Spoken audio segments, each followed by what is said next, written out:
Hello बच्चों, तो चलिए इस प्रश्न को पढ़ते हैं। 5 अंकों की एक संख्या यादृच्छिक रूप से चुनी जाती है। सभी अंकों के भिन्न व विषम स्थानों के अंक विषम तथा सम स्थानों के अंक सम होने की प्रायिकता है।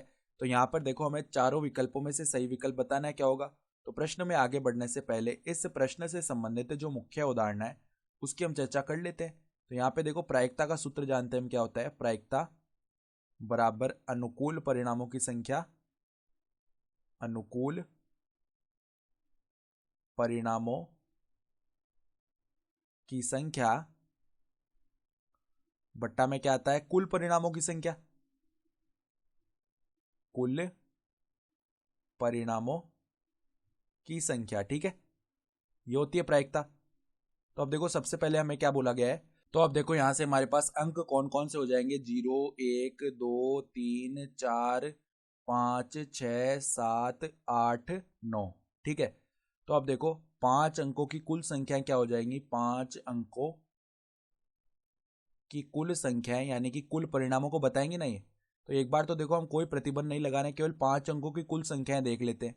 इसका मतलब क्या है, देखो 5 डब्बे बनाते हैं पहले। 1, 2, 3, 4, 5 डब्बे, ठीक है। अब इस पहले डब्बे को भरने के कितने तरीके हैं हमारे पास। देखो कुल कितने अंक है, 1, 2, 3, 4, 5, 6, 7, 8, 9, 10। मतलब पहले डब्बे को कितने तरीके से भर सकते हैं, 10 तरीके से नहीं, केवल 9 तरीके से भर सकते हैं। ऐसा क्यों? क्योंकि यहाँ पर हम जीरो तो ले ही नहीं सकते, क्योंकि जीरो ले लिया तो ये तो 4 अंकों की संख्या बच जाएगी ना, और हमें 5 अंकों की कुल संख्या देखनी है, ठीक है। तो अब देखो, पहले डब्बे को भरने के 9 तरीके हो गए।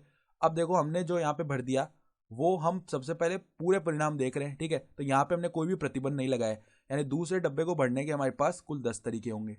तीसरे डब्बे को भरने के भी 10 तरीके, चौथे डब्बे को भरने के भी 10 तरीके, और पांचवें डब्बे को भरने के भी 10 तरीके, ठीक है।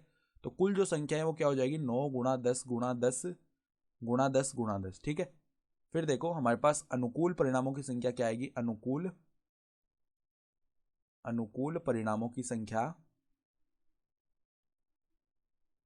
अनुकूल परिणामों की संख्या बराबर, देखो इस हिसाब से उसने क्या बोला है कि देखो यहाँ पर ये 5 डब्बे हैं। अब इसमें सबसे पहले हम देख लेते हैं विषम कौन सा स्थान है, यानी एक, दूसरा, फिर ये तीसरा स्थान, ये चौथा स्थान और पांचवा स्थान। तो पहला, तीसरा और पांचवा ये तो विषम हो गया, और दूसरा और चौथा स्थान ये सम स्थान हो गया। तो उसने प्रतिबंध क्या बोला है कि विषम स्थान पर विषम अंक और सम स्थान पर सम अंक होना चाहिए। तो अब देख लो, विषम अंक कौन कौन से हैं। 1, 2, 3, 4, 5 अंक है हमारे पास जो कि विषम है। तो पहले डब्बे को भरने के 5 तरीके। फिर देखो, यहाँ पर जो अंक आ गया है वो अब तीसरे डब्बे में नहीं आ सकता, तो इसको भरने के केवल 4 तरीके हुए, और पांचवें डब्बे को भरने के केवल 3 तरीके हुए, ठीक है। फिर देखो, सम अंक भी हमारे पास 5 ही है, यानी दूसरे डब्बे को भरने के 5 तरीके और चौथे डब्बे को भरने के 4 तरीके, सही है। तो अनुकूल जो परिणामों की संख्या है वो क्या आ जाएगी, 5 × 5 × 4 × 4 × 3, ठीक है। तो अब देखो, अभिष्ट प्रायिकता लिख लेते हैं। अभिष्ट प्रायिकता क्या आएगी, अभिष्ट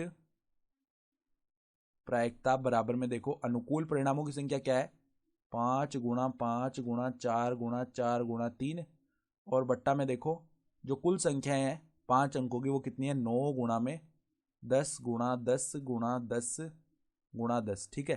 तो अब देखो यहाँ पे क्या होगा, 5 जो है 10 को 2 बार विभाजित करेगा, 5 जो है 10 को 2 बार विभाजित करेगा, 2 जो है 4 को 2 बार विभाजित करेगा, 2 जो है 4 को 2 बार विभाजित करेगा, 3 जो है वो इससे 9 को 3 बार विभाजित करेगा, 2 जो है 10 को 5 बार विभाजित करेगा, 2 जो है वो 10 को 5 बार विभाजित करेगा।